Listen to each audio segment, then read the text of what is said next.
الحمد لله رب العالمين والصلاة والسلام على أشرف الأنبياء والمرسلين نبينا محمد وعلى آله وصحبه أجمعين. Assalamu alaikum wa rahmatullahi wa barakatuh. Hürmetli bауырлар.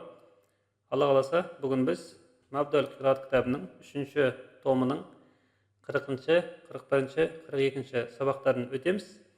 Біздің реттік бойынша бұл 31-ші сабақ. Бүгінгі 40-ші сабақта келген сөздеріміз бізде мәлха, көпшесі мәләхи, бұл жалпы ойын сауық, көңіл ашар, сауық сайран деген істің өзінде білдіру мүмкін, немесе осындай көңіл көтеретін орынды білдіру мүмкін. Яғни ойын сауықтың өзі, немесе сондай жасайтын жер деген сияқты сондай мағына білдіреді. Уасилетун, көпшесі уасаил, бұл жалпы амал, әдіс, тәсіл, шара, құрал, сайман деген мағыналар бар. Бірақ жалпы алған кезде уасиле деген мағынасы екі нәрсенің ортасындағы бір мостик сияқты нәрсе. Бір нәрсені жасау үшін көмектесіп жүретін бір құрал деген сияқты. Өткел деген сияқты. Солай да айтып түсінуге болады. Уасиле деген сөз бізде бір істі жасауға көмектесіп жүретін ортадағы бір сондай бір өткел, құрал деген сияқты. Тәсіл деген сияқты осындай мағынада қолданылады. Иллатун, көпшесі иллатун немесе иллалун, бұның контекстке қарай әртүрлі мағынасы болуы мүмкін. Бұның себеп деген мағынасы бар. Себеп, желеу, сылтау, түрткі, дәлел деген сияқты сондай мағынасы бар.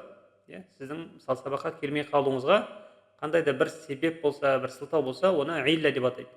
Сонымен қатар илланың ауру сырқат деген мағынасы бар. Сіздің бойыңыздағы немесе біреудің бойындағы жалпы ауру сырқатты илля деп атайды. Және де үшінші бір мағынасы бар. Бұл кемшілік, кемістік деген мағынасы бар. Нашатун, көпшесі аншетатун немесе нашататун, бұл бізде жалпы белсенділік, әрекет, іс, жігер деген мағынасы бар. Көбінесе нашатат деп, саяси терминдерде қолданып жатады. Нашатат деген жалпы істер, әрекеттер деген мағынамен көбірек қолданады. Сонымен қатар нашат дегеннің қызулық, жандылық деген сияқты, сергектік дегенде мағынасы бар.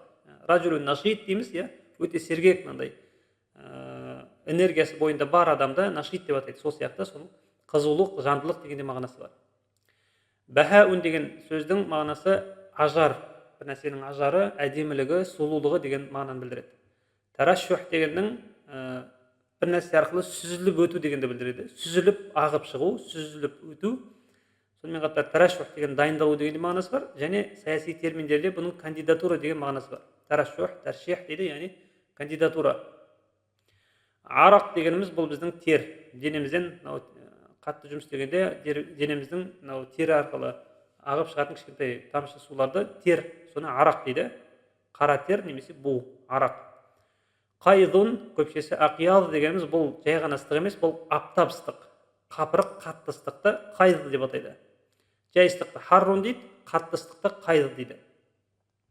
Сонымен қатар осы ыстықтың салдарынан туындайтын мәселеге қатысты қайыз деп атайды, яғни қуаңшылық, құрғақшылық. Қандай да бір құрғақшылық жағдай болса, оны қайыз деп те айтады арабтар. Тааффун, афан деген сөз жалпы шіруді білдіреді, шіру. Бұзылу дегенді, көгеру дегенді білдіреді. Соны тааффун дегеніміз шіру, бұзылу, сасып кету, ашып кету деген сияқты осындай жаман мағынада қолданылады. Имтизаж дегеніміз араласып кету, араласу, қосылу деген мағынаны білдіреді. Мысалы, шайға сүтті құйған кезде екеуі араласып, бүйтіп қоңыр цвет, бүйтіп қоңыр түс беріп бастаған кезде, міне соны имтизаж дейді. Имтизажу шай бел ләбан деген сияқты. Даран, көпшесі әдран, бұл бізде кір, ластық. Кез келген нәрсенің кірі. Тәләббут дегеніміз бұның екі түрлі мағынасы бар. Біреуі жабысу, жабысып қалу, қоңданып кәдімгі қатпар-қатпар болып жабысып қалу. Сонымен қатар қоюлану, нығыздалу деген сияқты мағынасы бар. Истидат дегеніміз қапталу. Сәддун дегеніміз бөгет болса, истидат деген жаңағыдай қапталып, бөгет болып қалу деген сияқты сондай мағынаны білдіреді. Нуфуз дегеніміз бір нәрсе арқылы өту дегенді, еніп кіріп кету дегенді білдіреді. Нуфуз, кіру дегенді білдіреді. Сонымен қатар нуфуздың ықпал, әсер дегенде мағынасы бар. Мысалы, бір мемлекеттің екінші бір мемлекетке әсер етіп отыруы мүмкін. Мысалы, айтайық примерно, мысалы, Америка басқа бір елге әсер етіп отыр, ықпал етіп отырған кезде оның нуфузы бар деп айтылады арабтарда, Лаха нуфузун деген сияқты. То есть Американың бәлем бір елге ықпал әсері бар деген сияқты. Сонымен қатар нуфуз дегеннің абырой, бедел дегенде мағынасы бар. Енді бұл дәрісте бізде ену деген мағынамен келген. Ену, кіру деген, бойлау деген сондай мағынамен келген. Фадлатун көпшесі фадалат немесе фидал, бұл жалпы қалдық, артық. Немесе қосымша үстеме деген мағынасы бар. Жалпы фадла деген мағынасы негізгіден тыс нәрсенің бәрі фадла деп аталады. Артылып қалған нәрсе фадла деп аталады. Ифраз деген нәрсе бар, бұл бөліп шығару, бөліну, айырылу немесе секреция. Бөліп шығару. Бұны қазір контекст бойынша біз түсінеміз. Жалпы ифраз деген бүйтіп шығару. Мысалы, іріңді бөрткен болған кезде, сол бөрткенді сыққан кезде, оның ішіне мысалы ірің бүйтіп атып шыққан кезде, сол нәрсені ифраз деп айтылады, яғни бөлініп шықты. Афраза юфризу, шығару деген сияқты. Урдатун дегеннің негізгі мағынасы нысан, цель, нысана. Сонымен қатар бір нәрсеге ұшырау дегенде мағынасы бар. Бір нәрсеге душар болу дегенде сондай мағынасы бар. Адуа дегеніміз бұл бізде жұқпалы ауру. Именно жұқпалы аурулар, соны адуа дейді. Таахуд немесе көпшесі таахудат дегеніміз күтім жасау, қамқорлық ету, біреуге бір нәрсеге таахуд. Сонымен қатар міндетке алу дегенде мағынасы бар. Өзіңіздің міндетіңізге, қамқорлығыңызға біреуді алған кезде соны тоже таахуд деп аталады. Уахим дегеннің мағынасы қауіпті, зиянды, ауыр деген мағынасы бар. Арты, зиянды, қауіпті деген сияқты. Сонымен қатар қолайсыздыққа ұшырататын, уахим, қолайсыздыққа, бір жамандыққа, сондайға ұшырататын дегенде мағынасы бар. Ихлалун дегеніміз бір нәрсені бұзу, білдіру дегенде мағынасы бар. Және де өзі бұзылу дегенде мағынасы бар. Ихлалдың екі түрлі мағынасы бар. Біреу бұзу бір нәрсені, халал бір нәрсені бұзу, білдіру немесе өзі бұзылу. Биниятун көпшесі бинан дейді, бұл бізде немесе буна деп айтылады, буна деп айтылады, бұл бітім, құрылым деген сөз. Құрылым. Сонымен қатар сіздің дене пішініңіз, денеңіздің құрылысы, онда да биниятун немесе буна деп айтылады, немесе бина. Биния тахтия деген сөз бар. Саяси терминдерде ол бізде инфраструктура. Қандай да бір нәрсенің инфраструктурасын биниятун тахтия деп атайды. Әмса дегеннің бір мағынасы бір нәрсеге айналып кету, бір нәрсеге айналу деген сияқты мағынасы бар. Және де әмса дегеннің мәсәун, кеш деген сөзде шығып, кешкі уақытқа ену дегенде мағынасы бар. Әмсаның ең көп қолданылатын мағынасы ол бір нәрседен бір нәрсеге айналып кету. Ал енді негізгі тілдік ар жағындағы түпкі мағынасы оның кешкі уақытқа кіру дегенді білдіреді. Qadan көпшесі aqdiyatun немесе aqdaun, бұл бізде жалпы қиқым, шөп шалаң деген мынандай бір шаң, жел тұрған кезде бүйтіп ұшып келіп бетіңе, көзіңе бүйтіп келіп жататын нәрселерді қада деп айтып жатады. Соның барлығы жалпы қиқым, шаң, мынау желмен бірге көтерілген, кез келген тозаң нәрсе. Ишми'заз деген жиіркену, шіміріктену, бір нәрсені жек көру, жиіркену, денеңізді тітіркенген кезде соны ишми'заз деп атайды. Тааттур дегеніміз айтырдан шығады, яғни айтыр. Тааттур деген сол әтірді хош иісті үстіге себу, жағу дегенді білдіреді. Әтір жағу, әтір себу. Тыйбун, бұл иіссу, әтір дегенде мағынасы бар. Және жағымды жалпы хош иісті тыйып дейді. Тыйып. Иістің өзін білдіру мүмкін, немесе сол иісті келтіретін нәрсе. Иіс, әтір деген, иіссу деген сияқты. Рамас дегеніміз бұл жалпы көздің іріңі, немесе адам ұйқылы оянып келе жатқан кезде көздері мынай бүйтіп умаж болып, көздерінің бәрі балшық болып кетқанда соны рамас дейді. Ал негізі рамастың жалпы бұл қазіргі біздің өтетін дәрістегі мағынасы көздегі балшық. Бұлшық, яғни балшық емес, бұлшық. Уффун дегеніміз бұл бізде құлақтың кірі, немесе құлық дейді оны. Қазақта құлақтың кірі, құлық. Туффун деген бар, бұл бізде тырнақтың кірі. Қазіргі дәрісімізде біздің келетін сөздері. Хибриятун деген бар, немесе хубариятун, бұл бізде қайызғақ, баста болатын нәрсе. Перхет. Және тәсрих дегеніміз шашты тарау, немесе тарану деген мағынасы бар. Тақлим деген сөзіміз тырнақты алу, тырнақты қысқарту деген бар, немесе талға қатысты айтылған кезде талдағы бұтақтарды қырып етіп, балтамен шауып, немесе аралап тастауды соны тақлим деп атайды. Шиарун дегеніміз көйлек, бұрынғы уақыттарда осындай көйлектерді денеге именно тиіп тұратын көйлектерді шиар деп айтаған, көйлек, жейде деген сияқты мағынасы бар. Сонымен қатар шиардың ұран дегенде мағынасы бар, ұран үндеу. Біздің ұранымыз бәлен деген сияқты, біздің ұранымыз алаш деген сияқты сондай ұран деген кезде онда да шиар деп атайды. Және де оның белгі елтаңба дегенде мағынасы бар. Қазіргі біздің өзіміздің ту бар, сосын елтаңба бар, сол елтаңбаны шиару дәуле деп атайды. Әнифән дегеніміз жоғарыда айтылған деген мағынаны білдіреді. Аталмыш бұрын аталып кеткен деген сияқты сондай мағынамен келеді әнифән. Және афания, бағана біз айттық, тааффун дегеніміз шіру, сасу, көгеру деген болса, афания деген сөз шіріп кеткен деген сияқты. Септикалық, яғни шіріп кеткен деген сияқты міне осындай мағыналар береді. Ад-дарсул арбаун, 40-шы дәріс, ан-назафа, тазалық. Жаңа айтқанымыздай, мынау сөздердің барлығын енді қайталап жатудың меніңше қажет жоқ. Біз бұны жаңа талдап шықтық. Бірден текстке өтетін болсақ, бүгінгі біздің тақырыбымыз жалпы тазалыққа, денсаулыққа қатысты екен. Өздеріңіз де байқап отырған шығарсыздар. Ас-сиххату, денсаулық, мин ажаллин ниам, нығметтердің ең үлкені, ең жақсысы деген сияқты сөйтіп айтыптыр. Денсаулық нығметтердің ең жақсысы. Аллати ятаматтау бихал инсану фи хадихи алхаяти дейді. Осы өмірде адам баласы жалпы осы өмірде адам баласы ятаматтау биха, оның қызығын көретін, оны қолданатын нығметтердің, мынау аллатиден мынаның бәрі, аллатиден бастап мына жерге дейін бәрі, бұның бәрі мынау ниам дегенді сипаттап тұр былайша айтқан кезде. Жалпы алладиден кейінгі сөйлемнің бәрі алдында тұрған сөзді сипаттайды. Денсаулық нығметтердің ең жақсысы, ең ұлысы, ең күштісі деп жатыр. Қандай нығметтердің сипаты міне мынандай, ол нығметтердің. Аллати ятаматтау бихал инсану фи хадихи алхаяти. Осы өмірде адам баласы оның қызығын көретін, адам баласы оны қолданып жүретін нығметтердің ең күштілерінің ең күштілерінің бірі дейді. Денсаулық осы өмірде адам баласының қызығын көретін, адам баласы оның қызығын көретін нығметтердің ең күштілерінің бірі дейді. Уабидуниха, денсаулықсыз, ха дегеніміз осы денсаулық айтып тұр. Уабидуниха, денсаулықсыз, ла яқдиру алал қиями биуаджибатихи. Адам баласы ла яқдиру, шамасы келмейді не нәрсеге?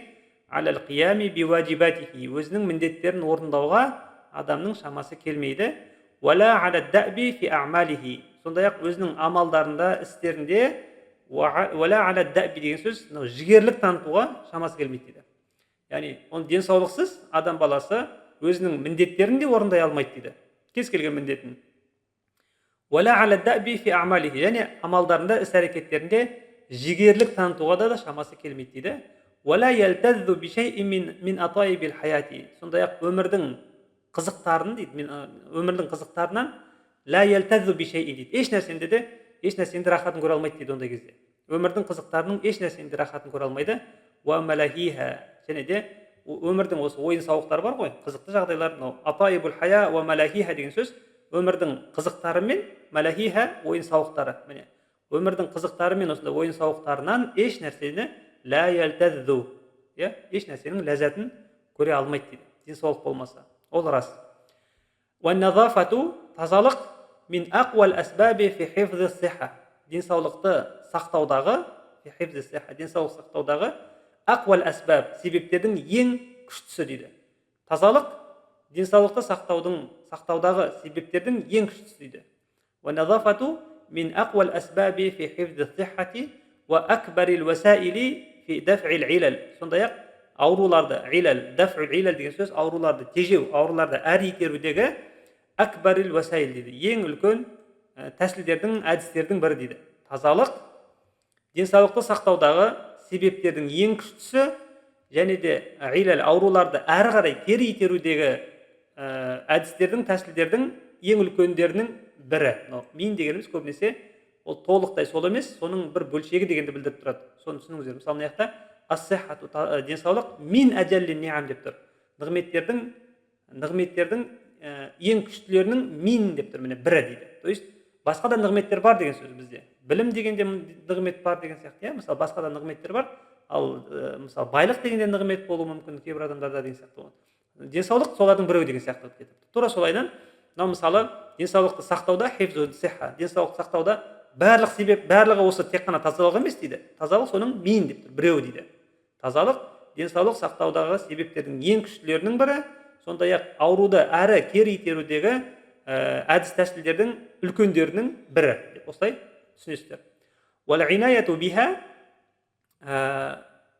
инаяту биха деген сөз, оған мұқият болу, оны қадағалау деген сөз. Ал инаяту биха деген сөз, оны қадағалау, оны мұқият болу, яғни тазалыққа, оны тазалықты қадағалау, тазалыққа мән беру деген сияқты нәрсе тәжибу аля сигари, кішкентай балаларға уәжіп болады, міндет болады, кәма алал кибар, үлкендерге де дейді.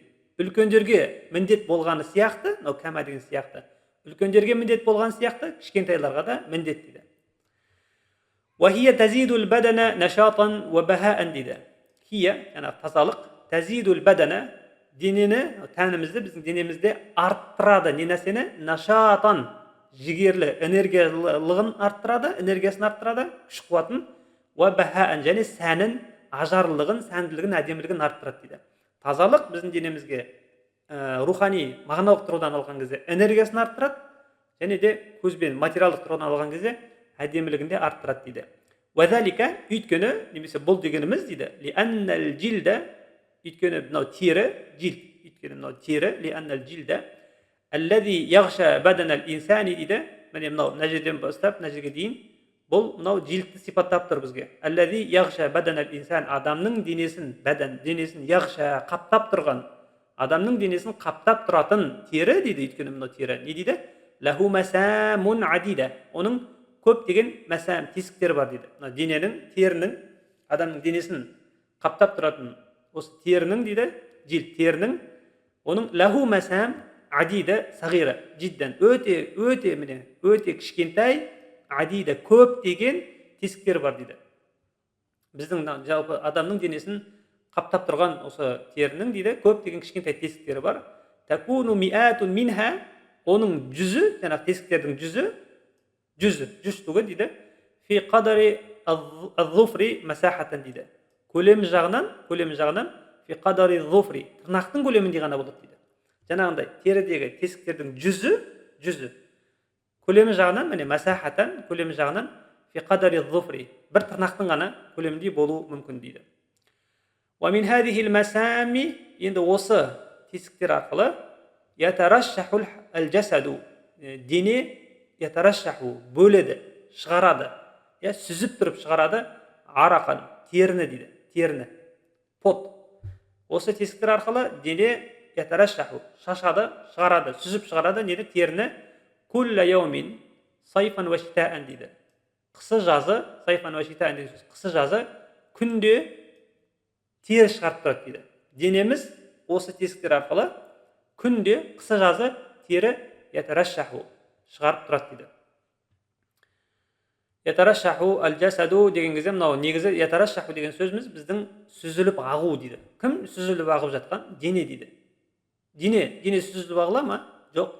Сол себепті арақан деп тұр. Мынау араққан дегеніміз міне осымыз біздің керек нәрсе. Яғни дене арқылы осы тер бар ғой, мынау тер денеден ағатын, сол ағып шығады деп жатыр. Түсініңіздер ғой. Бұны нелер, сөйлемдік жасаулар, осындай әдістер хадистерде, аяттарда өте көп кездеседі. Бұған кішкене үйрену керек, Ва иннама яштадду тарашшухуху, және де шын мәнінде дейді, яштадду, күшейе түседі, арта түседі, тарашшухуху, жаңағы тердің ағу, тердің бүйтіп шығуы, бүйтіп сүзіліп шығуы арта түседі қашан? Алал мутаарриди лил харри айямал қайзи, қатты ыстық күндері, әл мутааррид лил хар, ыстыққа, күннің ыстығына жаңағыдай төтеп болған адамның несінде көбейеді дейді. Ва иннама яштадду тарашшухуху, тердің сүзіліп бүйтіп шығуы, алал мутаарриди лил харри, ыстыққа төтеп болған адамға, міне соның денесінде сол нәрсе көп болады. Қашан? Айямал қайзи, қатты ыстық күні, ыстыққа төтеп болған, ыстыққа түсіп қалған адамда ол нәрсе көп болады дейді. Ва алал амил, сондай-ақ жұмыс істеп жатқан адамда ондай нәрсе көп болады. Жаңағы тарашшух, тердің жаңағы денедегі тесіктер арқылы бүйтіп шығуы, немесе тердің ағуы күшейеді. Міне осындай кезде біріншісі қатты ыстық күні ыстыққа душар болған адамда, ва алал амил, және жұмыс істеп жатқан адамда, ау лиссании, немесе жаңағыдай еңбек етіп жатқан адамда, ұстада, ида амила амалан шаққан, егер де ол жұмыс істесе қандай? Шақ, қиын бір, ауыр бір жұмыс істеп жатқан болса, міне сол кезде соның терісінің жаңағы ағуы күшейе түседі дейді. Ва ида бадал арақу ала захирил жилди, бада деген көріну. Ва ида бадал арақу, егер де тер, пот көрінсе, ала захирил жилди, дененің сыртына қарай шығып көрінсе, Ямтазижу бима я'лaqu bil badan. Денеде жабысып тұрған, я'лaqu, денеде жабысып тұрған басқа бір нәрселермен не істейді дейді? Ямтазижу, араласып кетеді дейді. Тер, пот денеден шыққан кезде, дененің тесіктерінен шыққан кезде, ол не істейді? Денеде жабысып тұрған басқа бір нәрселермен ямтазижу, араласып кетеді екеуі. Денеде жабысып тұрған мына нәрселер дейді. Минал ғубари, шаң тозаң, әд-дақиқи, ол ұсақ болған шаң тозаңдар дейді. Солармен жаңағы тері араласып кетеді дейді. Фатa'лу, сөйтіп жаңағы тер, жаңағы шаңмен бірге араласады да екеуі не істейді? Фатa'лу, бетіне шығады. Бір нәрсенің бетіне шығады. Не нәрсе? Әл-адрану әл-бадана. Сөйтіп денеге әл-бадан, дененің бетіне әл-адрану, кірлер, кір, ластықтардың бәрі ta'лу, дененің бетіне шығады деп тұр. Ва таталаббаду ишаан алейхи. Сөйтіп оның дененің үстіне ғишаан, бір перде болып, бір жамылғы болып, сөйтіп таталаббаду, сөйтіп жабысып алады деген сияқты. Сөйтіп оранып қалады деген сияқты. Нығыздалып қалады деген сияқты. Сондай мағынамен айтып тұр. Яғни тер, пот денеден, тесіктерден арқылы шыққан кезде, денемізде мысалы бір шаң, тозаң сондай жабысып тұрса, сол екеуі араласады да, екеуі бірге кір болып дененің бетіне шығады да, сосын ол қатады ғой, қатқан кезде жаңағыдай бір перде сияқты болып, немесе бір қабат, бір шүберек сияқты болып, былай айтқан кезде дененің бетінде нығыздалып қалады дейді. Фаястадду алал арақ. Содан кейін өстіп ястадду, тердің ағуына не болады дейді? Ястадду, жауып қояды, жолын жауып қояды деген сияқты, бөгет болып қалады. Тердің ағуына бөгет болып қалады. Ястадду алал арақи масамул жилди. Дененің тесіктерін бітеліп қалады. Аллати хия манафизу индифаихи ва тарашухихи дейді. Тердің индифа, сыртқа күшпен шығуының, ва тарашухихи, және жалпы сүзіліп шығуының манафизу, тесіктері, порттары, тесіктері болған, сондай мәсәм бар ғой, денедегі тесіктер бар ғой, соларды не істейді? Ястадду, жаңағы кір алдын аққан термен бірге араласады да, екеуі былай айтқан кезде бір қаптама болып, жаңағы денедегі тесіктерді бітеп қояды дейді. Ал бұл тесіктердің сипаты ол қандай? Аллати хия манафизу индифаихи, тердің сыртқа күшпен шығуының, күшпен болғанда енді қиналып кетіп шығады, тері жай кәдімгідей бүйтіп ағып шыға салмайды, ол жаңағыдай қаншама нелер арқылы өтеді, процесс арқылы өтеді. Сонда айтады, индифа деген сөз сөйтіп сыртқа әзер шығу деген сияқты мағынаны білдіреді, күшпен шығу деген сияқты. Ва тарашухихи, және де сүзіліп шығу. Осылай сүзіліп шығудың манафид орындары, сыртқа шығу орындары болған осындай тесіктердің бәрін термен жаңағы кір араласып жауып қояды дейді. Уәл арақу, ал тері дегеніміз фадлатун маия, ол сұйық бір артық зат дейді. Сұйық артық зат, лиддам, қанның сұйық артық заты. Қанның, мысалы, қанның ішінде бізде өздеріңіз жалпы зерттеп қарайтын болсаңыздар, қанның ішінде пайдалы нәрселер болады, сонымен қатар пайдасыз да нәрселер болады. Сол пайдасыз нәрселер термен шығады. Міне сондағы қаннан бөлініп шығатын пайдасыз сұйық нәрсені фадлатун маия, ол бізде тер болады. Ал-арақ. Ла будда мин ифразиха, оны шығару керек. Міне ифраз деген сөз шығару. Оны ла будда мин ифразиха, оны шығару керек міндетті түрде. Ва дафиха илал хариж, сыртқа қарай оны итеру керек, шығарып тастау керек дейді. Касаирил фадалат, басқа да артық заттар сияқты, енді ол сөзде ұят жоқ, жалпы кіші дәрет, үлкен дәрет деген сияқты, жаңағыдай жараның бетіне ірің басатын болса, ірің деген сияқты сондай бір фадалат, денеден артық болып қолданысқа жарамайтын, керек емес болған басқа нәрселер сияқты, қанның ішіндегі жаңағыдай фадлатун маия, сұйық осындай артық затты да сыртқа қарай не дейді? Ла будда мин ифразиха, шығарып тастау керек міндетті түрде. Ва дафиха илал хариж, сыртқа қарай итеріп тастау керек дейді. Касаирил фадалат бадания, денедегі басқа да артық заттар сияқты оны шығарып тастау керек дейді. Ва иза хубисат, егер де осы қанның ішіндегі сұйық артық нәрсе немесе жалпы тер, хубисат, егер қамалып қалатын болса, егер қамалса, ахаззат бил бадан, денеде ол артып кетеді. Ахаззат деген сөз денеде артып кетеді. Ва тавалладат анхал амраду, содан тавалладат туындайды нелер? Ал амраду, әртүрлі аурулар туындайды дейді. Егер де денеде жаңағыдай тер хубисат қамалып қалса, тер шықпай қалса, немесе қанның ішіндегі артық нәрселер шықпай қалатын болса, тавалладат анхал амраду, одан әртүрлі аурулар тавалладат туындайды. Ва яқулу ахлул бахти ва тахқиқ, зерттеу ва тахқиқ, және зерделеу, зерттеу, ізденіс жүргізетін ахлу деген сөз, сонда жүргізетін адамдар деген сөз. Минал атибба, дәрігерлерден, зерттеу ізденіс жүргізетін адамдар дейді. Ахлул бахти уа тахқиқ дегеніміз жаңағыдай жай дәрігер емес, именно осындай зерттеулер жасайтын дәрігерлер яқулу айтады, олар айтады. Яқулудан кейін көбінесе біз айтқанымыздай әнна болмайды, инна болады. Көп адамдар осы жерде яқулу әнна деп қателесіп жатады. Негізі яқулу инна. Уа яқулу жаңағыдай зерттеу жасайтын дәрігерлер айтады. Инналлазина яскунунал буютал қадира, жаңағыдай қадира кір жерде, кір үйлерде тұратын адамдар. Уа ятанаффасунал хауа ал фасида, бұзылған ауамен демалатындар. Уа ялбасунал малабисал васиха, кір киімдерді киіп жүретін адамдар дейді. Якунуна урдатан лил хуммаяти, олар якунуна болады қандай?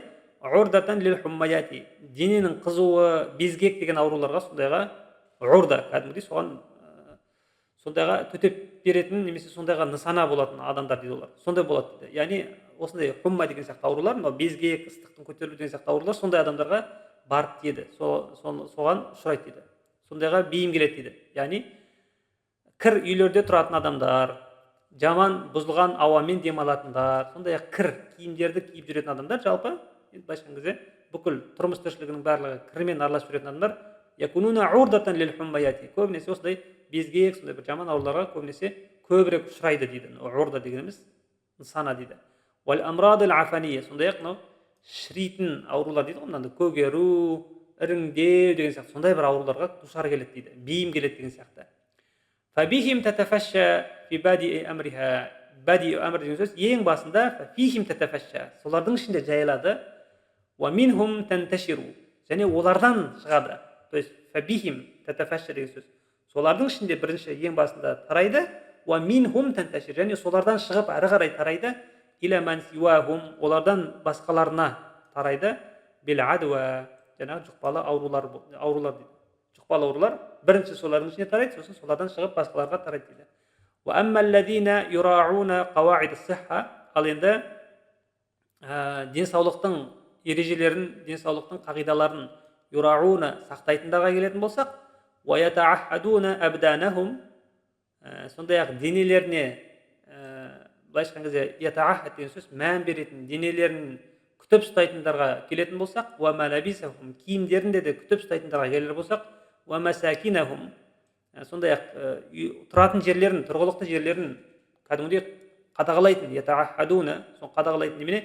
Би асбабин назафа, тазалықтың себептерімен сондай қамтамасыз еткен адамдарға келетін болсақ, міне ва аммаллазина юрауна қауаид ас-сихха, денсаулықтың ережелерін, қағидаларын сақтайтындар, сондай-ақ денелерін, киімдерін, тұратын жерлерін тазалықтың себептерімен, тазалық тәсілдерімен ятаахадуна, сөйтіп мән беріп сөйтіп қарайтындарға келетін болсақ, фақаллама тусибухумул амрад, оларды асоба юсибу деген сөз аурудың келуі, оларға аурудың тиюі қаллама дейді, аз болады дейді.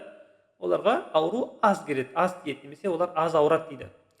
Ва иза аттафақ ан асабат вахидан минхум, егер де ва иза аттафақ деген сөз бір сәті түсіп, сондай бір жағдай туып, ан асабат вахидан минхум, егер де олардың біреуі сөйтіп ауыра қалса, асабат вахидан минхум, олардың біреуі жаңағыдай тазалыққа бейім адамдардың біреуі сөйтіп ауыра қалса, қаллама туқиму алейхи, оның бойында сол ұзақ тұрақтап қалу қаллама, аз болады дейді. Көп тұрмайды оның бойында дейді, онда ауру. Из ла таджиду мақарран, өйткені ауру ла таджиду мақарран, өзіне бір тұратын тұрғылықты ыңғайлы жер таппайды. Сол себепті ондай адамның денесінде ондай аурулар көп тұрмайды дейді. Ва фадлан ан залик, оған қоса аннал васаха, кір, вахимул ақибати, оның арты вахимул ақиба, арты нашар, арты жаман болады дейді. Кірдің арты жаман.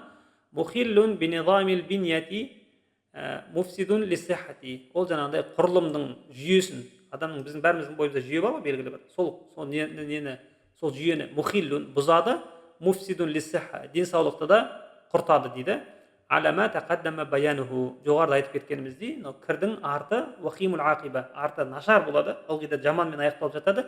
Өйткені ол мухиллун бинизамил бинья, біздің құрылымымыздың, системамыздың ішіміздегі жүйені мухиллун құртады, муфсидун лиссиха, денсаулықты да бұзады дейді. Алама тақаддама баянуху. Фа инна шай'a, өйткені қандай да бір зат, иза васиха, егер де кірлесе, юмси qadan fil ayni, сөйтіп ол көздегі жаңағыдай бір қоқымға айналатын болса, айналады дейді.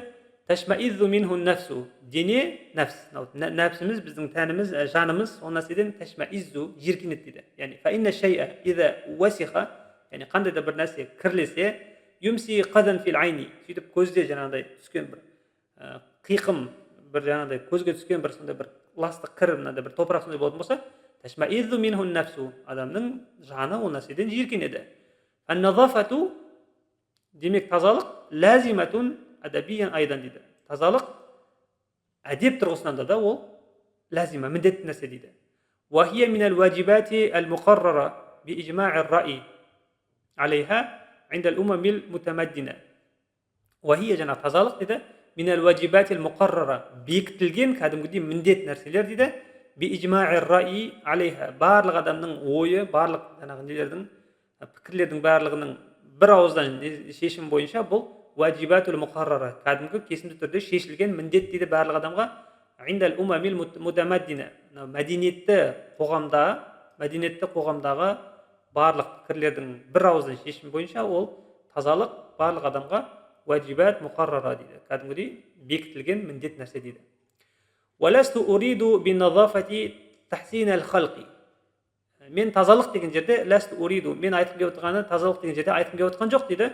Тахсин ал-халқи, жаңағы жаратылысты жақсарту деген нәрсені ғана айтып отқан жоқпын дейді.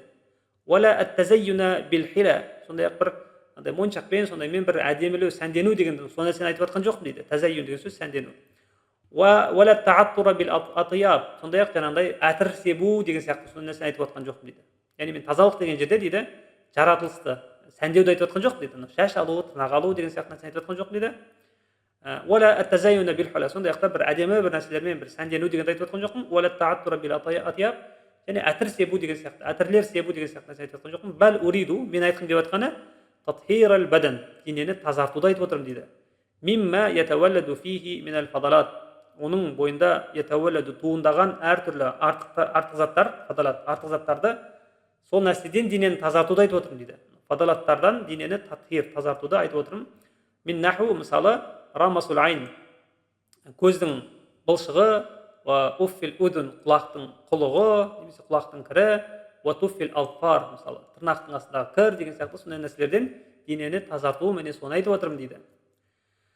Вахибриятир раси, сондай-ақ бастағы қайызғақтан тазарту деген мен соны айтып отырмын дейді. Уама я'алақу бил бадани минал аусах, және де денеге жабысып қалған басқа да кірлерді фи аthnail a'mal ва танауил таам, тамақ ішу кезінде, жұмыс кезінде денеге жабысып қалған басқа да аусах кірлерден денені тазарту, мен соны айтып отырмын дейді.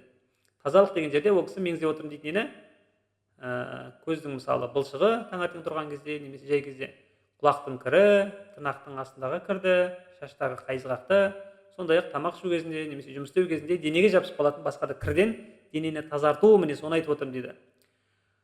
Ва ауалу, не шадда болу керек. Ва ауалу ма яджибу алал валидати, анаға, ана шешеге міндет болатын ең бірінші нәрсе ан тахтамма биназафати ауладиха, ол ең бірінші міндет болатын нәрсе балаларының, жаңағы анаға, шешеге міндет болатын нәрселердің ең біріншісі балаларының ан тахтамма биназафати, балаларының тазалығына көңіл бөлу керек дейді. Тахтамма, көбірек көңіл бөлу керек.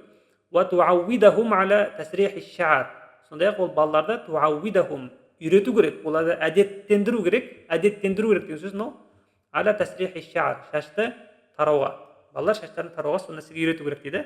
Ва ғаслил ваджхи, сондай-ақ беттерін жууға, вал айди, қолдарын жууға, кулла сабах, әрбір таң сайын, каждый таңда тұрған кезде осы нәрсеге үйрету керек дейді. Ва тақлимил азфар, тырнақтарын алуға үйрету керек дейді, баулу керек, баулу керек. Ва татхири жумлатил бадан, сондай-ақ жумла деген сөз толық денені татхир, тазартуға баулу керек. Марратан фил усбу, аптасына бір рет дейді. Яғни ана баласының тазалығына көп көңіл бөлу керек, сондай-ақ оларды әрбір таңертең тұрған кезде шашын тарауға, бетін жууға, қолдарын жууға үйрету керек дейді. Сондай-ақ тырнақ алуға және жалпы бүкіл денені тазартуға үйрету керек. Қашан? Аптасына фил усбу марра, бір рет дейді аптасына. Вал мау фил алами ғазир мин карамил бари ат-та'ала, жаратушы, мынау бәри деген сөз, халиқ деген сөз, яғни жаратушы. Жаратушы Алла Тағаланың жомарттығы, мин карам, жомарттығының арқасында, әл-мәу фил алам, әлемде Әлемде су ғазир, көп дейді, өте көп. Ғазир деген сөз, кәсир деген сөз. Өте көп, санауға келмейтін, сондайды ғазир дейді. Әл-мәу фил алам, әлемде су ғазир дейді, өте көп, санауға келмейді. Мин карамил бари таала. Раббы тағаламыздың, жаратушы тағаламыздың жомарттығының арқасында. Уа айдил жамии мабсутатун алейхи дейді. Және де барлық барлық адамның қолдары мабсутатун алейхи, қолжетімді. Оған қолдарын созса жетеді дейді. وليس من ينازع صاحبه في إحرازه والانتفاع به. Оны алуда, والانتفاع به. Оны пайдалануда біреуге وليس من ينازع деген сөз, біреуге екінші біреу таласпайды дейді. Өйткені су жеткілікті, бәріне жеткілікті. Сол себепті біреудің пайдалануда, оны қолдануда, оны шығаруда, оны алуда ешкіммен таласпайды дейді. Фаихмалул иғтисали, демек шомылу, ғұсыл алу немесе жалпы шомылуды мән бермеу немесе немқұрайлы қарау, ихмалун лиқадаил уәжиб, ол міндетті, уәжіпті орындауға немқұрайлық дейді. Шомылуға деген немқұрайлылық, міндетті, уәжіпті орындауға деген немқұрайлылық. Лиғойри узрин, үзірсіз. Ва иғфалун лимуқтадаяти сахха, сондай денсаулықтың қажеттіліктері, мұқтадаят деген сөз қажет, денсаулыққа қажетті нәрселерді иғфал, соған көңіл бөлмеу ол дейді. Ва тақсирун фи асбабир рахати вал хана, сондай-ақ рахат вал хана деген сөз, ол да сондай бір рахат, бір жақсы өмір, сондай нәрсенің себептеріне тақсир, немқұрайлы қарау дейді. Жалпы шомылуға немқұрайлы қарау, міне осы нәрселер дейді. Бірінші, ихмалун лиқадаил уәжиб, лиғойрил узр, үзірсіз, міндет болған нәрсеге немқұрайлы қарау дейді. Шомылуға немқұрайлы қарау, үзірсіз, міндет болған нәрсеге немқұрайлы қарау бірінші. Ва ихфалун лимуқтадаяти сахха, денсаулыққа қажетті болған нәрселерге көңіл бөлмеу дейді. Және үшіншісі, рахат, еркін, күшті, әдемі өмір сүрудің себептеріне тақсир дейді. Тақсир деген сөз жаңағыдай, ол да жеткізбей жасау, немқұрайлы қарау деген сияқты нәрсе. Ва аммал либасу, ал енді киімге келсек, фала будда минал инаяти битанзифихи, оны да тазалауға адам не істеу керек? Минал иная, көңіл бөлу керек дейді. Фала будда. Вала сiyama әсіресе ма кана минху шиаран ялил бадан, денеге яли деген сөз бірден, денеге бірден тиіп тұратын шиар, киім болса, соған дейді. То есть қараңыздар. Амма либасу, киімге келсек, фала будда минал инаяти битанзифихи, оны тазартуға адам көп көңіл бөлу керек дейді. Вала сiyama әсіресе ма кана минху, оның ішіндегі дейді, шиаран ялил бадан, денеге бірден тиіп тұратын киімдерге соған көбірек көңіл бөлу керек. Кәл қамиси, мысалы, көйлек сияқты, пижама дейміз, немесе майка дейміз, сондай нәрселер, ванахуихи, және сол сияқты. Фаяқтады тағируху марратан фил усбуъ. Яқтады деген сөз қажет. Қажет тағируху марратан фил усбуъ. Аптасына бір рет болса да нету керек, ауыстыру керек. Алал ақал, ең аз дегенде, ең кем дегенде аптасына бір рет болса да денеге тиіп тұратын ішкі киімдерді аптасына бір рет болса ауыстыру керек дейді. Ва иллам ядхар алейхил васах. Оның үстінде кір көрінбесе де, оның үстінде кір болмаса да, оны аптасына жоқ дегенде, кем дегенде бір рет ауыстыру керек дейді. Вадалика, өйткені ол лима я'лaqu bihi min al-fuduli allati yadfa'uha al-jasad. Дененің yadfa'uha, шығарып тастайтын al-fudul, al-fadalat деген сияқты артық нәрселерден, вадалика лима я'laqu bihi, оның бойына жабысып қалған осындай дене бөліп тастаған артық нәрселер үшін дейді. То есть сіз көзіңізбен көрмеуіңіз мүмкін, бірақ сіздің денеңіз бөліп тастаған артық заттар бар ғой, әртүрлі. Жаңағы терінің қалдықтары болуы мүмкін, жаңағы денеден аққан тер болуы мүмкін, басқа заттарды дене бөліп тастаған кезде, шығарып тастаған кезде ядфау. Сол артық фудул, артық нәрселердің бәрі сол киімге жабысып қалған болуы мүмкін. Сол себепті біз оны аптасына кем дегенде бір рет айырбастауымыз керек дейді. Алама қаддамнаху баянаху анифан дейді. Бұдан алдын, анифан, бұдан бұрын біз баяндап кеткеніміздей дейді. Яғни дене не бөлетінін біз алдында айтып кеттік жаңа. Ва иза лубиса муддатан фауқал усбуъ, егер де жаңағыдай денеге тиіп тұратын киімдер, лубиса муддатан фауқал усбуъ, бір аптадан жоғары фауқал усбуъ, жоғары мерзімде киілетін болса, татавалладу минху раихатун кариха, одан туындайды не нәрсе? Жиіркенішті бір иіс туындайды, мунтина, сасып кеткен, бір сондай бір бұзылып кеткен, көгеріп кеткен сондай бір иіс туындайды. Таштадду интишаран минал инсани иза ариқ дейді.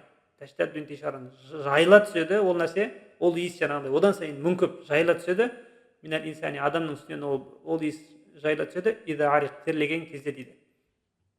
Келесі 41-ші сабақта келген сөздеріміз біздің ми'уан, көпшесі маауину, бұл жалпы көмекші құрал, жәрдем беретін аспап, сонымен қатар қолғанат немесе жәрдемші дегенде мағынасы бар. Жалпы жәрдем беретін нәрсені ми'уан дейді. Карисату дахри деген сөз замана апаттары. Замана апаттары адамның жалпы осы өмірде, осы өмір сүріп жатқан уақытымызда болып жатқан қандай да бір апаттарды карисату дахр деп атайды. Хуллатун бұл киім-кешек, киім адамның бойына сән беретін нәрсені хулла дейді. Сонымен қатар әшеки дегенде мағынасы бар. Жалпы өйткені хулланың мағынасы негізгі әшеки деген сөз. Адамға киім-кешек әшеки береді, сән дейді адамда, сонымен қатар бойындағы мойнына таққан, саусағына таққан нәрселердің бәрі хулла болады. Хаук деген сөз қандай да бір нәрсені тоқылған нәрсе, тоқу, именно мынау нені, мысалы киім тоқисыз ғой, сол тоқудың өзін хаук деп атайды. Киімнің өзі емес, сол тоқылған нәрсенің өзін немесе тоқымасын хаук деп атайды. Су'дат немесе су'дуд бұл мырзалық, басшылық, жетекшілік дегенде мағынасы бар. Сәйид деген сөз сияқты басымдылық, үстемдік дегенде мағынасы бар. Жанан немесе жинан, көбісі әжнан, бұл бізде жүрек, рух немесе ақыл дегенде мағынасы бар. Ақыл, ішкі жан дүниеміз біздің, соны жинан дейді, жанан дейді. Ең алғашқы дәріс айтқанымызда жалпы жим, нунмен келген нәрсе жасырындықты білдіреді. Жасырындықты білдіреді. Содан жинан, жанан дегенде адамның ішінде көрінбейтін ақылына да қолданылады, рухқа да, жүрекке де қатысты қолданып айта береді. Манхаж көпшесі манахиж, бұл бізде бағдар, жол. Сіздің ұстанатын өмір бойлық бір ұстанымдарыңыз болса, соны манхаж деп атайды. Сонымен қатар әдіс, тәсіл дегенде мағынасы бар. Мысалы сабақ берген кездегі ұстаздардың қолданатын әдіс тәсілдерін манхаж дейді. Сонымен қатар сіздің өмірлік жоспарыңыз, бағдарламаңызда манхаж деп аталады. Мәбдә, көпшесі мәбәди, ең бірінші дәріс айтқанымызда бұл біздің негіз, бастама. Қандай да бір нәрсенің ең басы, бастамасы. Сондай-ақ өмірдегі сіздің ұстанатыңыз принципіңіз, тұраны манхаж сияқты принципіңіз, соны мәбдә дейді. Әл-вара дегеніміз жалпы адамзат деген сөз. Халық, адамзат. Уәсән дегеніміз қалғу, мүлгу. Аятыл курсиде айтамыз ғой. Синатун деп айтамыз. Алла Тағала мүлгімейді. Сол кездегі сина, уәсән екеуі бірақ сөз. Қалғу, мүлгу деген сөз. Илажи дегеніміз емделу, ем қабылдау. Сонымен қатар илаж деген жалпы түзету, туралау, дұрыстау, қалпына келтіру деген мағынаны білдіреді. Мәтін, көпшесі мутун, бұл бізде борт, то есть арқа, самолеттің, кеменің кез келген соның арқасы, соны мәтін деп атайды. Мәтну тайра немесе мәтну сафина дейді. Сонымен қатар кәдімгі біздің кітапта оқып отқан кезде, Құранда оқып отқан кездегі жаңағы мәтіндерді мәтін деп атайды. Фәләтун, көпшесі фәләват дегеніміз бұл шөл дала, кең дала, ашық дала, еш нәрсе өспейтін тақыр даланы фәләт деп атайды. Ләсән дегеніміз бұл шешендік. Адамға берілген қасиет сондай шешендік. Басқа жануарлардан, басқа жаралыстан біздің ерекшелігіміз сол шешендіктер, соның бірі шешендік, яғни сөйлей алуымыз біздің. Илтиам дегеніміз келісімді болу, үйлесімді болу деген сияқты мағынаны білдіреді. Сонымен қатар жиналып, бірігу, қосылу дегенде мағынасы бар, және де түзелу дегенде мағынасы бар. Келісті болады ғой, мысалы, адамның шашының сәніне, денесіндегі киген киімі, қолында ұстаған сөмкесі, барлығы бүйтіп бір-бірімен сәйкес келіп тұрған кезде соны илтиам деп атайды. Келісімді, үйлесімді деген сияқты. Сүннатун, көпшесі сүннан дегеннің кәдімгі дәстүр, салт, дағды деген мағынасы бар. Сонымен қатар шариғатта бұны сүннет дейді. Пайғамбар саллаллаху алейхи жасап кеткен, айтып кеткен, істеген және келіскен нәрселердің бәрін сүнна дейді. Сүннет және де жалпы заң. Алла Тағаланың жерде орнатқан заңдарында сүннатулла деп атайды. Сүнна. Сарх дегеніміз көпшесі сурух, бұл жалпы мынау мұнара. Минарет дейді ғой. Мешіттің қасында азан шақыратын үлкен мұнараны соны сарх дейді. Немесе жалпы үлкен қып, биік қып салынған сарайларды сарх деп атайды. Сарай, үлкен ғимарат, қорған деген сияқты мағынасы бар. Зәху дегеніміз жайнау, жарқырау, әдемі болу деген сияқты мағынаны білдіреді. Сонымен қатар адамдарға қатысты бұл мақтаншақтық, мансапқорлық, жылтырап жүруге әуес адамды, әуестігін соны зәху деп атайды. Сәкән дегеніміз тұрақ, мекен, баспана, тұрғын үй. Қатибатун деген сөз бүтіндей, барлық дегенді білдіреді. Бұл сөзді сіздер жиі кездестіресіздер. Қатибатан деп келеді, көбінесе бұл жалпы барлығы деген сөз. Димнатун дегеніміз бұл бізде көң, қалдық немесе бұрынғы үйдің орны. Мысалы, бір адамдар бір жерде тұрады, содан кейін олар көшіп кеткен соң жаңағы үй қирап, орны бүйтіп үйінде болып сөйтіп қалған кезде соны димна деп атайды. Жалпы жұрт дейді қазақтар. Жұрт. Халық көшіп кеткеннен кейін қалып қойған үйдің, үйлердің орындарын димна деп атайды. Иқтибас дегеніміз мынау алақанмен бүйтіп көсіп алу деген сияқты сондай мағынаны білдіреді.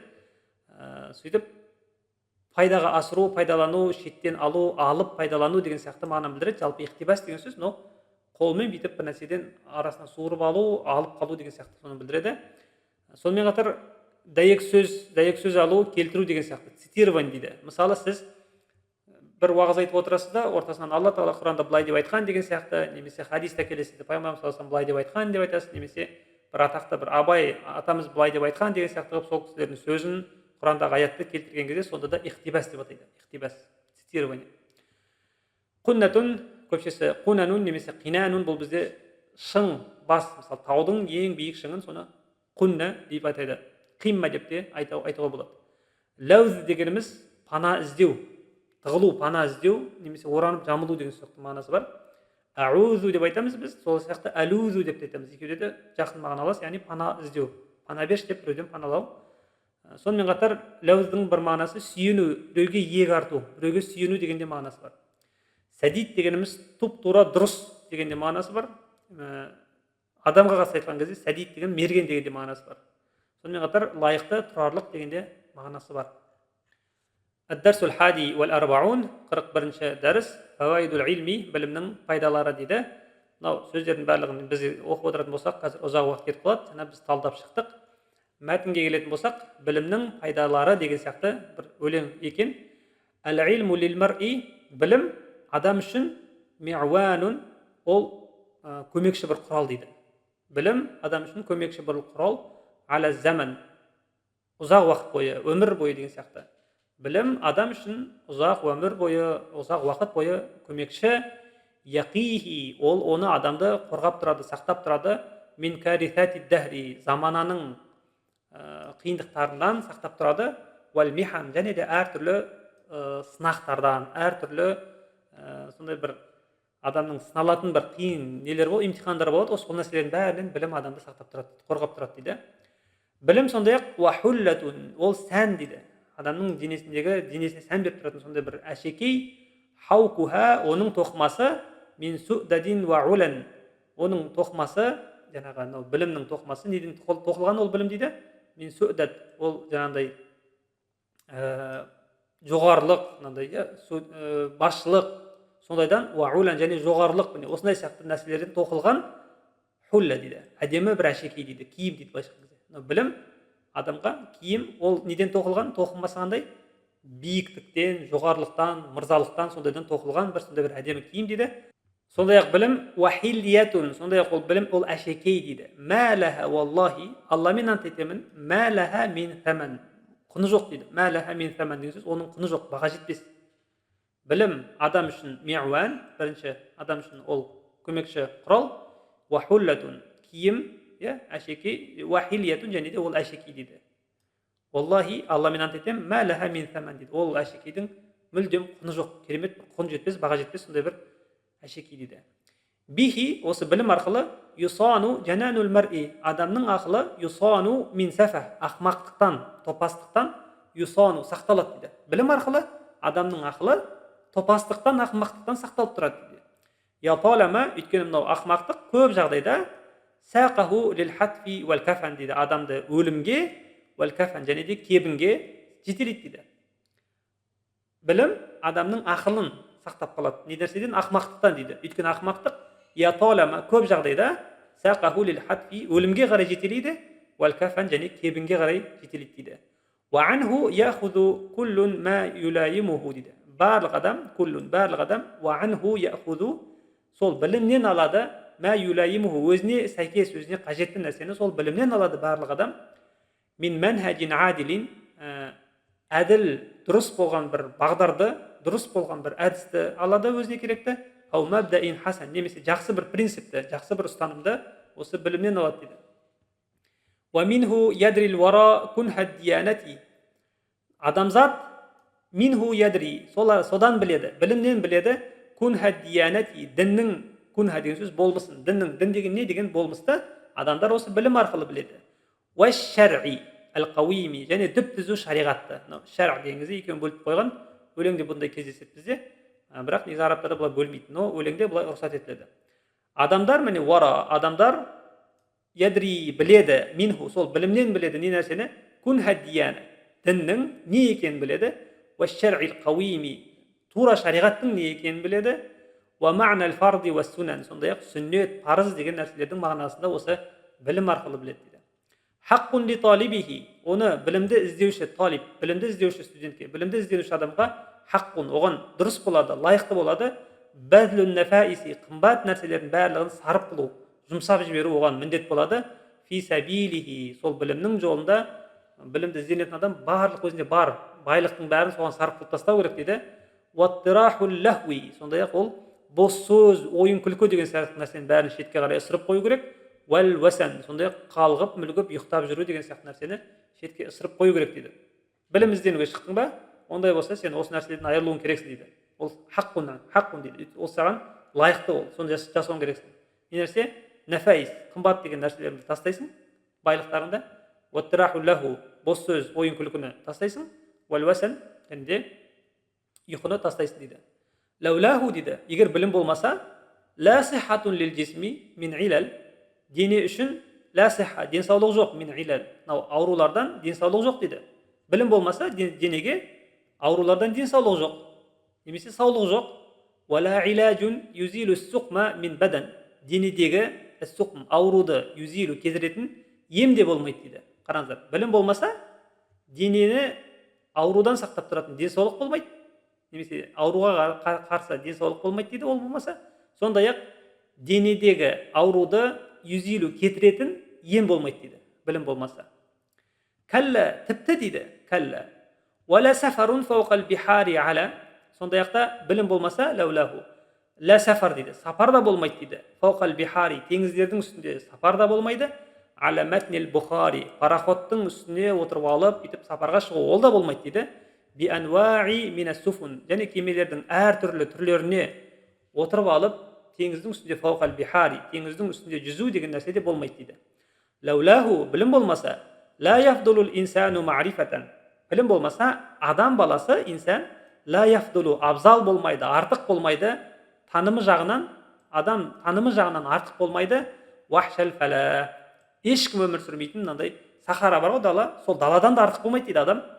Биллади утихи мин ласан дейді. Адам өзіне берілген шешендік өнер, сөйлей аламын деген сияқты қасиетімен болғанның өзінде білім болмаса ол кең даладағы жазық даладан артық болмайды дейді. Өйткені кең дала, ода білім жоқ, ақыл жоқ, ешнәрсе жоқ, былайша айтқан кезде ол жай ғана жатқан дала ғой. Онда да дауыс бар, бірақ суылдап, уілдеп әйтеуір бір дауыс шығып жатады. Адам баласына осындай ләсан, шешендік өнер сондай берілгеніне қарамастан білім болмаса, лаулаху білім болмаса, ла яфдулул инсану ма'рифатан ол білім жағынан ол білім болмағанда ол жаңағы ашық шөл даладан да ешқандай артық болмас еді дейді. Шөл даламен адам бірдей болып қалар еді дейді. Лаулаху және де білім болмағанда лайса интизамун фил билади елдерде, мемлекеттердің ішінде интизам жүйе болмайтын еді дейді. Вала байнал ибадил киам және де пенделердің, адамдардың ортасында үйлесімділік те болмайтын еді. Вадихус сунан дейді. Анық болған, жолы, тәсілі анық болған сондай бір үйлесімдік те болмайтын еді білім болмаса. Лаулаху ол болмағанда мәмудунун қамат мушайядатан қалаларда да құрылып бүйтіп салынбас еді. Вала сурухун захат бил ахли уассакан дейді. Сондай ақ та мынау тұрғылықты жер, ахл деген сөз сондай бір тұратын бір ауылдарда, тұратын бір аймақтарда жарқырап тұрып жаңағыдай үлкен мұнаралар, үлкен сарайлар салынбас еді дейді білім болмағанда. Лаулаху білім болмағанда кәна банул инсани қатибатан адам баласының балаларының барлығы жаппай не болар еді дейді. Мислал бахаим жануарлар сияқты болатын еді. Тара худратад диман адамдар көшіп кеткен ескі мынандай бір қалдық жұрттағы бір худра, сол жердегі жасыл шөпте жайылып жүрген малдар сияқты болып қалар дейді. Егер білім болмағанда адамдардың барлығы бірі қалмай мынандай ескі үйлерде бағылып жайылып жүрген малдар сияқты болар еді дейді. Ақбил алейхи дейді. Ендеше оған қарай бет бұр, оған қарай жүр, оған қарай жүгір, ұмтыл дейді. Ва кун маишта муқтабисан маишта өмір сүріп жатқан уақытыңның бәрінде кун муқтабисан жұлып алып қал дейді. Анвараху білімнің нұрынан алып қал дейді. Та'лу мәждан сол кезде сенің даңқың жоғарылайды. Сәмиял қунан биік шыңдардан да биік болып сенің даңқың сол кезде артады дейді. Валуз бихи, сондай-ақ оны панала, білімді панала өзіңе, білімді өзіңе денеңе орап ал дейді. Вас'a фи та'йиди дәулетихи, сондай-ақ сол білімнің билігін, білімнің жаңағыдай абыройын та'йид, күшейтуде, нығайтуда вас'a, ұмтыл, барынша ұмтыл. Вакун насиран лаху, сондай-ақ білімге көмекші бол, жәрдемші бол. Фиссирри вал алан, жасырын болсын, жария болсын, жалпы білімге әркез көмекші бол дейді. Вахуар рашиду илар раис садиди, туп-тура дұрыс ойға қарай бағыттаушы ол дейді. Вахуа, білім, ар-рашиду илар раис садиди, тура ойға қарай, тура дұрыс пікірге қарай бағыттаушы сол. Илал айшер рағиди, сондай-ақ бай, рахат өмірге бағыттаушы да сол. Илал ислахи фил ватан, және отанда, елдің ішінде дұрыстау деген нәрсеге, міне соған қарай бағыт беретін, міне сол дейді. Факуллу ман аша лам ямдут илайхи ядан, қолын оған қарай созбаған күйі өмір сүргендердің барлығы, куллу ман аша лам ямдут илайхи ядан, қолын созбаған оған қарай, жай ғана өмір сүріп жүргендердің барлығы, кааннаху фи идадин наси, ондай адамдар, анау адамдардың қатарында сияқты. Қандай адамдардың? Лам якун, болмаған, өмір сүрмеген адамдардың қатарында сияқты дейді. Яғни білімге қол созбай, жай ғана өмір сүріп кеткен адам дейді, жер бетінде тіпті өмір сүрмеген адам сияқты сондайлардың қатарында болып кетеді дейді. Енді бүгінгі дәрістегі ең соңғы келген сөздерге келетін болсақ, ең соңғы сабақта, 40-ші сабақтағы сөздер фахдун, көпшесі афхудун немесе фухудун, бұл бізде жалпы қабылан деген, тигрлардың, жолбарыстардың бір түрі. Қабылан немесе жабай мысық. Фасилатун, көпшесі фасаил дегеніміз бұл тұқым, тұқымдас. Сонымен қатар жасақ, партия, команда дегенде мағынасы бар, бірақ жалпы негізі фасила дегеніміз тұқымдас. Мысалы, мысық тұқымдас, ит тұқымдас, балық тұқымдас деп айтып жатады ғой, мысалы. То есть бір ғана не емес, фасила жалпы сол жалпы мысыққа ұқсайтындардың барлығын жинап әкелген кезде фасилату, мысалы айтайық, фасилатул хирра, фасилатул қитта деген сияқты сөйтіп айтады. Яғни мысық тұқымдас дейді. Фасилатул килаб дейді, ит тұқымдас деген сияқты сөйтіп сондай мағынаны келіп тұр бұл сабақта. Жандала, бұл бізде қудалау деген сөз, немесе құлатып жіберу, жығу деген сөз. Сонда екі мағынамен келеді, жандала. Мақтал, көпшесі мақатил, бұл өлім, немесе өлтірілген орын.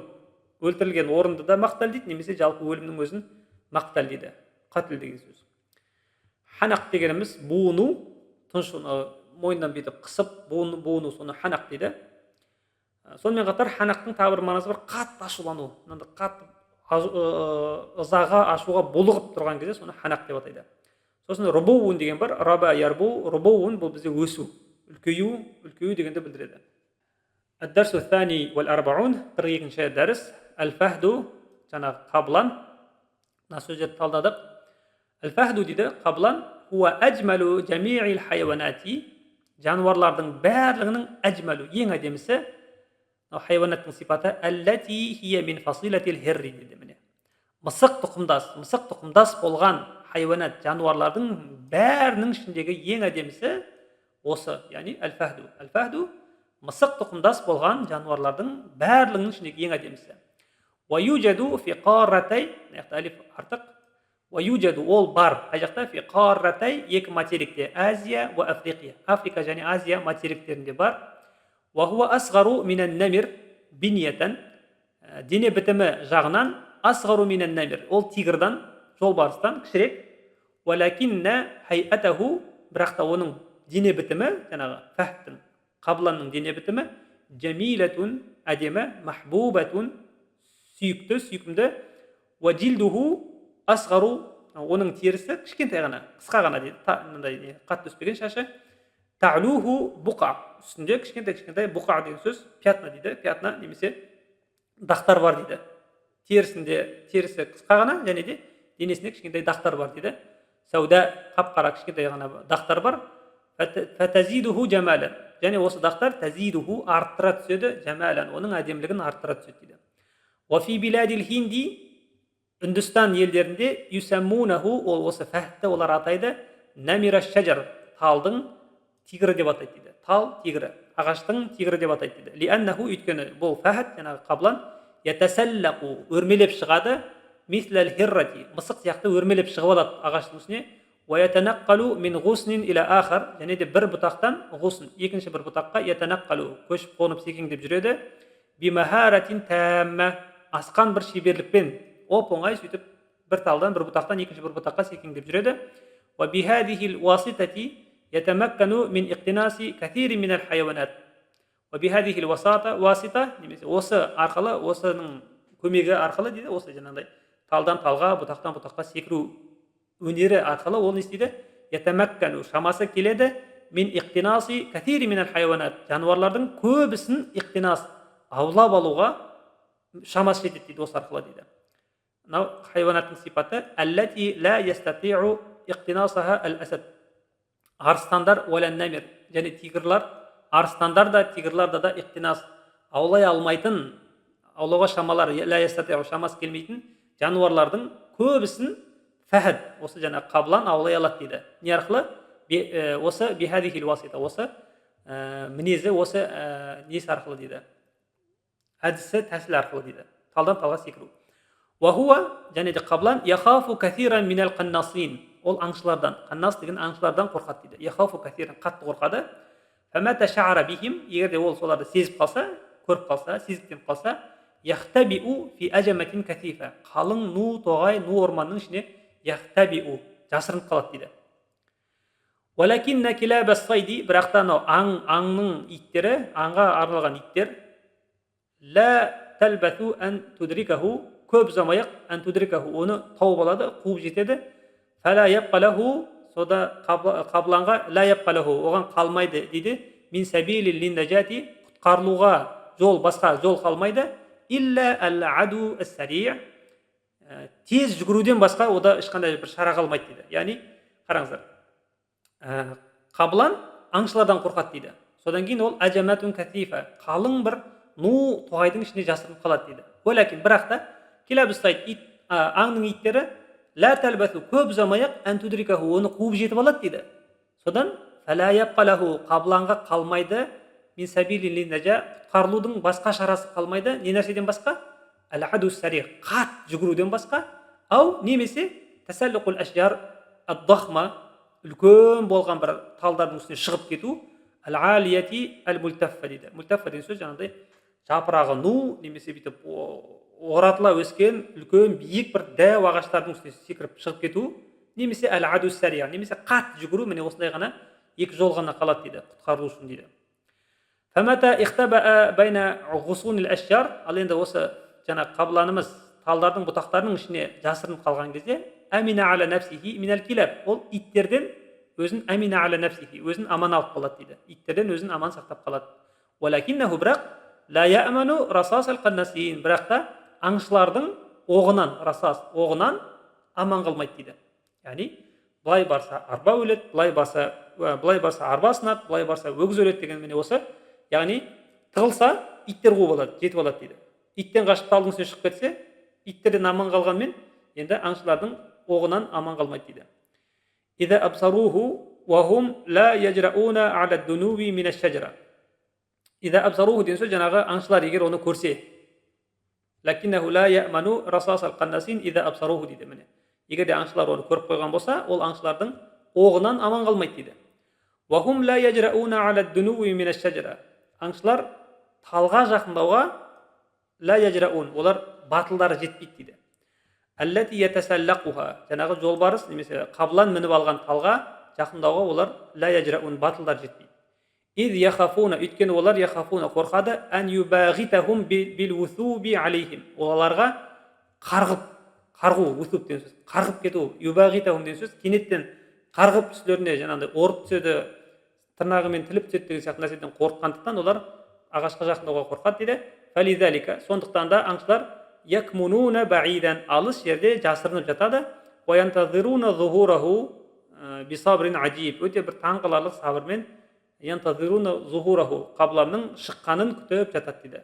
Фахалама яраунаху, ал енді көрген сәтте яраунаху, жаңа қабланды олар аңшылар көрген сәтте ютлиқуна алейхи расас, оған қарай оқ атады. Ютлиқу ар-расас деген сөз оқ ату. Ваюджандилунаху дейді. Сөйтіп оны жығады. Өлтіреді немесе жығады. Екі түрлі қолдана беруге болады.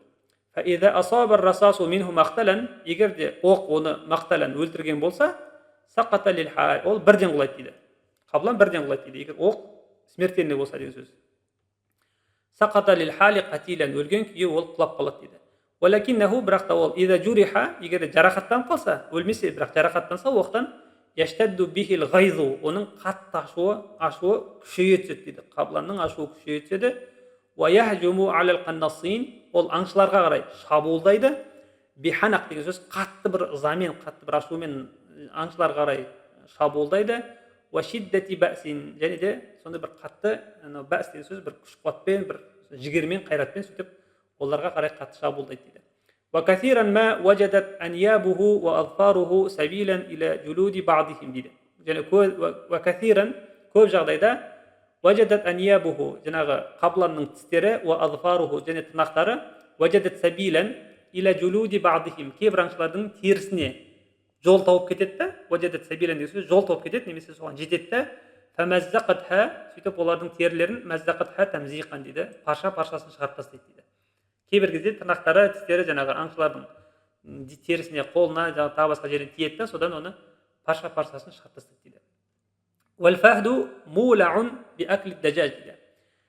Жолбарыс, қабылан тауықты жеуге әуес дейді. Мула, өте қатты әуес, кәттәләби, түлкі сияқты. Уәяджулу мислаху хаула буюти дажаж дейді. Және осы түлкілер сияқты тауық қоралардың қасында, буютул дажаж деген сөз, тауық қоралардың қасында, хаула айналасында, яджулу, бүйтіп жүреді дейді. Жала яджулу деген сөз, жүру деген сөз. Ала амали имсаки бадиха, кейбіреуін әмәл үміттеніп, ала имсаки бадиха, кейбіреуін ұстап аламын деп үміттеніп, сөйтіп тауық қораның жанында жүреді дейді. Ва касиран ма хадата, яғни көп болған жағдайлардың бірі, ән янхада әл-музариу сабахан, фермер адам таңертең тұрған кезде, фәлә яджиду фи байтид дажажи, тауық қорада ла яджиду таппайды дейді. Уәлә дажажатан, бірде-бір тауықты таппай қалатын кездер болған дейді. Фермер таңертең ұйқыдан тұрған кезде тауық қорада бірде-бір тауықты көрмей таппаған кездер болады дейді. Фая'ламу, сол кезде жаңағы фермер біледі, әннәл фәхда, тосо қабылан, қад зараху, оған келіп кеткенді сол кезде ол түсінеді дейді. Әл-фәхду минал хайяванат, фәхд жаңағы қабылан ол сондай жануар, әлләти ясхулу татби'уха, оны үйрету оңай дейді. Қолға үйрету оңай.